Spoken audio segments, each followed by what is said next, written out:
আমরা এমন কোন সংস্কার তো দূরের কথা, কোন পরিবর্তন আনতে পারিনি যেটার কারণে মানুষকে গিয়ে আমরা বলতে পারি যে শেখ হাসিনাকে সরিয়ে দিয়ে আমরা অন্তত সুবাতাস বওয়াতে পেরেছি, পারিনি। যার ফলে আওয়ামী লীগের কোনো ভোট ছোটেনি। এখন প্রশ্ন হচ্ছে আওয়ামী লীগের এই 35% ভোট কোথায় যাবে? সেটাকে ঘিরেই আজকে নানা রাজনৈতিক সমীকরণ, নানা ধরনের কথাবার্তার প্রয়াস। বাংলাদেশের জনগণ পজিটিভ রাজনীতি দেখতে চায়।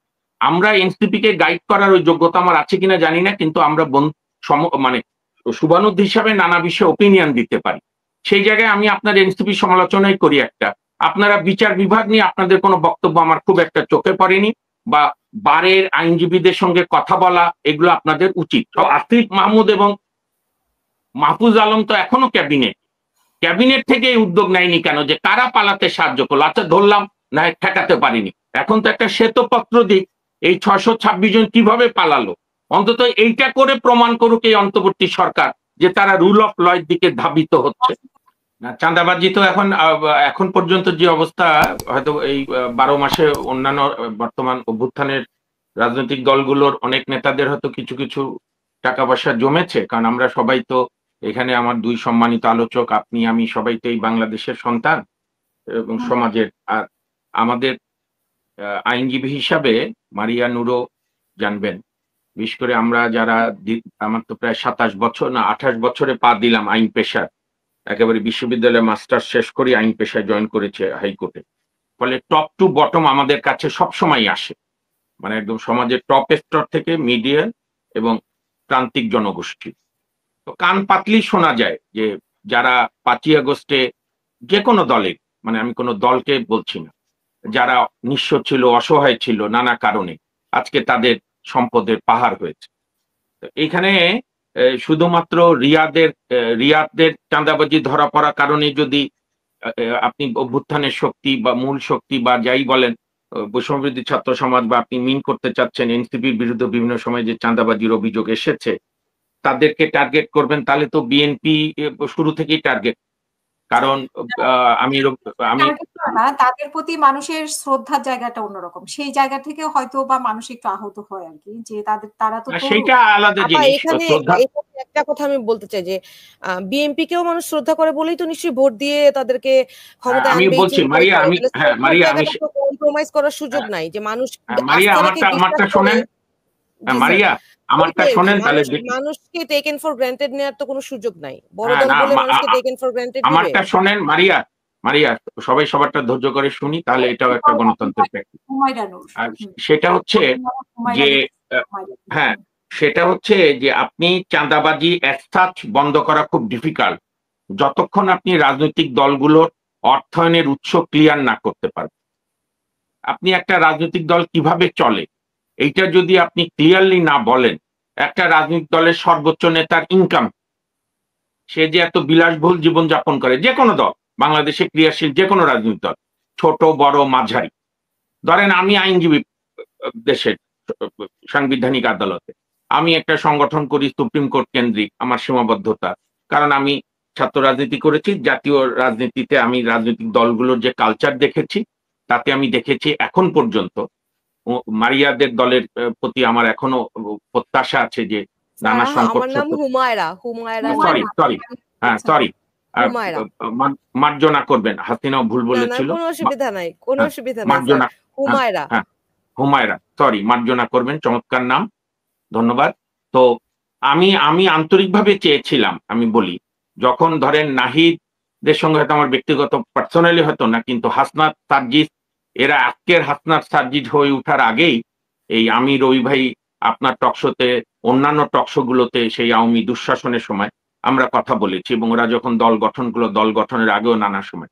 তা আমার একটা প্রত্যাশা ছিল যে বাংলাদেশের রাজনীতিতে, বা এখনো বিশ্বাস করি আমি, যত সংস্কার করেন আপনি এই যে আলী রিয়াজের সংস্কার কমিশনের সিদ্ধান্ত নিয়ে কনস্টিটিউশনের পাঠ করেন, চাই আপনি পাথর দিয়ে লিখে রাখেন বাংলাদেশের 64 জেলায়, নির্বাচনের মাধ্যমে যারা ক্ষমতায় আসবে এবং বাংলাদেশের রাজনৈতিক দলগুলোর মধ্যে শক্তির ভারসাম্য না থাকে, আমাদের বাংলাদেশে এখনো রাজনীতির পরিবেশটা কি? বিএনপি 35 থেকে 40% ভোট, আওয়ামী লীগের 35% ভোট। ফ্যাক্ট হচ্ছে আমাদের 11-12 মাসে আমি থেকে শুরু করে, আমিও তো এই আন্দোলনের একজন ক্ষুদ্র পার্টিসিপেন্ট, এবং হুমায়রার জানা থাকার কথা জুলাই 23 সালে শেখ হাসিনার ভাইয়ের পুত্র, যিনি সুপ্রিম কোর্টকে ধ্বংসের অন্যতম কুখ্যাত কারিগর, সেই ব্যারিস্টার তাপসের বিরুদ্ধে আমার সংগঠনের সভাপতি শাহ আহমেদ বাদল বাদী হয়েছিল। রবি ভাইদের আইনজীবী সংগঠন দলের জাতীয়তাবাদী আইনজীবী ফোরামের কোন নেতাকে পাওয়া যায়নি তাপসের বিরুদ্ধে মামলার বাদী হওয়া।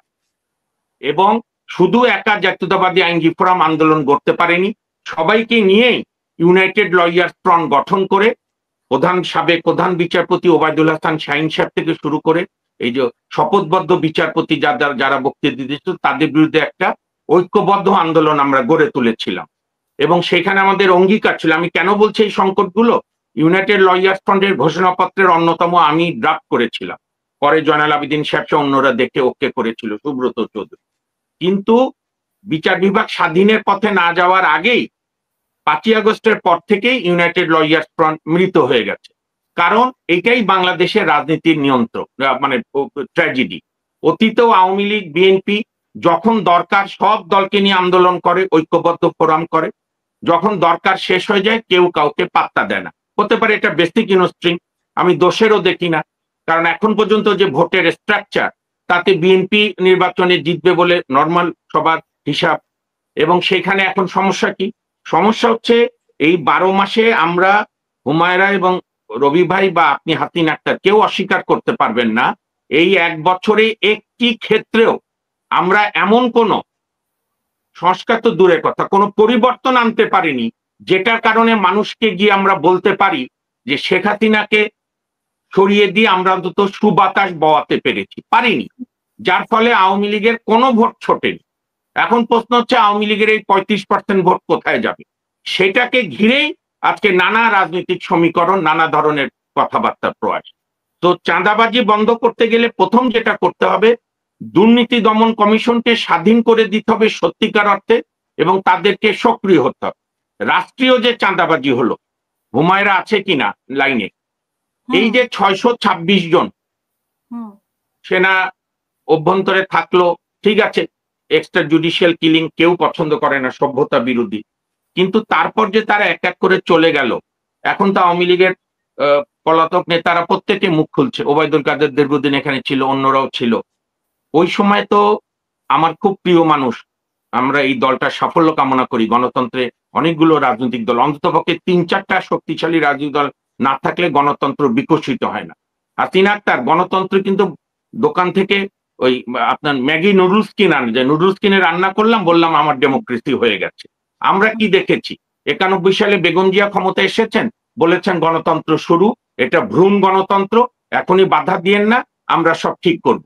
করতে করতে মাগুরার উপনির্বাচন হলো, কেয়ারটেকার আন্দোলন জনগণের একটা বড় অংশ অংশগ্রহণ করলো। হ্যাঁ, বেগম জিয়াকে ধন্যবাদ দেই, জোর করে ক্ষমতায় থাকেননি, মেনে নিয়ে নিজেও ফিল করে একটা ইলেকশন করে, যেহেতু পার্লামেন্টে অলরেডি বিরোধী দল শেখ হাসিনারা পদত্যাগ করেছিল 100 জন বোধহয়, 94 জন। তো সুতরাং তারা আপনার পার্লামেন্ট ইলেকশন করে কেয়ারটেকার ব্যবস্থাকে সংবিধানের পাঠ করে একটা অসাধারণ স্টেটসম্যান পরিচয় দিয়েছিলেন বেগম খালেদা জিয়া, নানা সীমাবদ্ধতা সত্ত্বেও। সেটা অবশ্য এত রক্তপাতের আগে 95 সালে মেনে নিলেই হয়তো বাংলাদেশ ইতিহাস আজকে অন্যভাবে লেখা। তারপরে কি হলো? শেখ হাসিনা এসে বললো এখন গণতন্ত্রের সুবাতাস বইছে, এখন তোমরা আমার বিরোধিতা করবা, তার মানে তুমি রাজাকার, তুমি মুক্তিযুদ্ধ বিরোধী, যেটার আমরা গত 15 বছর বয়ান শুনলাম। আমার ভয়টা হচ্ছে যে এখন যেন আবার এই বয়ান না চালু হয় যে এনসিপি সমালোচনা করলে, ইউনূস সাহেবদের সমালোচনা করলে বা বিএনপির সমালোচনা করলে যে তোমরা ফ্যাসিবাদের দোষর। আমি আর হুমায়রা আপনার সঙ্গে এটা শেয়ার করি, হাসিন আক্তার আপনার দর্শকদের সঙ্গে, আমি আর রবি ভাই আমাদের দালালির বাজারে খুব রবি ভাই আপনার আমার নাম খুব ছড়িয়ে যায়, কে যে কখন কার দালাল, এই টাইটেল আপনার আমার এক জুনিয়র ফ্রেন্ড বললো। দালাল মানে নির্দিষ্ট কোনো দলে না থাকলে এখন সবারই, না, রবি ভাই তো বিএনপি নেতা, তারপরে যে বিবেক দিয়ে বলে, এই জন্য অনেক সময় তার উপরে সবাই খেপে যায়। আমি তো একটা আমি শেষ করি। আমি এটা আমার জায়গাটা ক্লিয়ার করতে চাচ্ছি। এনসিপি কে আপনারা গাইড করবেন, আপনারা বড় আপনি যেমন অভিজ্ঞতায় বড়, রাজনৈতিক দল যারা আছে। না আমি দায়ী করছি না, আমি প্রত্যাশা বলছি। আমি বলছি স্যার, আমি প্রত্যাশার জায়গাটা না, আপনারা আমাদেরকে গাইড করবেন। যদি আপনারা আমাদেরকে গাইড করেন তাহলেই তো আমরা বড় হতে পারবো। এবং না গাইড করতে চাইলে তো হুমায়রা, গাইড করতে চাইলে তো সবার সঙ্গে কথা বলতে হবে। আপনাদের নেতারা তো কোনো জায়গায় আসছে না, বরং খালি একে ওকে বকাবকি করছে। আমি আপনাকে একটু উদাহরণ দিই, একটু শোনেন। রবি ভাই তখন আরো তরুণ, রবি ভাই সাক্ষী। আমি বলে নেই, 1972-এর 31 অক্টোবর যখন জাসদ প্রতিষ্ঠা হলো, তখন বাংলাদেশের ছাত্র আন্দোলনের 4 খলিফা ছিল। তার 2 খলিফা মিলে জাসদ করলো, 2 খলিফা ছাত্রলীগে থাকলো। এবং 71-এর যে ক্যানভাস, 71-এর যে ম্যাগনিটিউড, এবং ওই সময়কালে আপনার ওই তোফায়েল রাজী, সিরাজ আলম খান মনির পরে আব্দুল কুদ্দুস মাখন, নূরে আলম সিদ্দিকী, শাহজাহান সিরাজ এবং আসম আব্দুর রব, তাদের যে জনপ্রিয়তা, তাদের যে গ্রহণযোগ্যতা, এটা আনপ্যারালাল, এটা আর আসবে না কারো জীবনে, এবং তার সঙ্গে কম্পেয়ার করাও ঠিক না, প্রত্যেকেই প্রত্যেকের জায়গায়।